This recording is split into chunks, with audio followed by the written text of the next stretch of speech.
वो नदी में जाइत रहे किनारे किनारे चारा ताकल तो एक काकोर भेटल तो काकोर को पकड़ के लोल में से और रखलक घास में।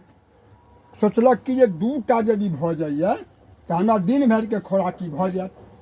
फिर टपल पानि में तो फिर ओकरा काकोर एकटा भेटलै वो लऽ कऽ आयल आ जहन जकरा लायल तकरा जहन खाए के शुरू केलक तो पहिलका काकोर चुपटा लऽ कऽ से सावधान रहे। हिनकर लप सना गर्दन पकड़ लेलक और छोड़बे न करे। आबी ने अत्ता न तीता बड़ा समस्या में पड़ गला। तहन एकटा दोहा कहलखिन बगुला जे ज्यादा लोभ बकुलबै किन्हा आ क्षण में प्राण ककोरबै लिन्हा। यदि हम लोभ नहीं करतूँ आ लेला के बाद एकरा खा गेल रहितूँ तो ई हमरा नौबत नहीं हो जे चुपटा लऽ कऽ हमर गर्दन दबा दी। तैं लऽ कऽ लोभ केनाइ मनुष्य के महापाप छै। तैं मनुष्य लोभ नहीं करे।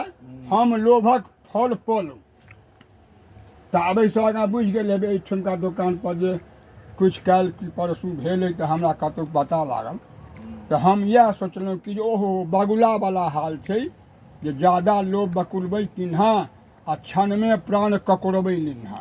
ई काकोर महाराज एकरा प्राण लऽ कऽ चलि गेलखिन। तो तैं लऽ कऽ एकटा काकोर भेटलनि आ जो खा लेने रहितै तो ठीक रहितै। तहन तऽ हिनका दोसर नहि लोभ भऽ गेलनि जे आधा शीशी भेलै पूरा जे भऽ जैतै तऽ बढ़िआँ छै।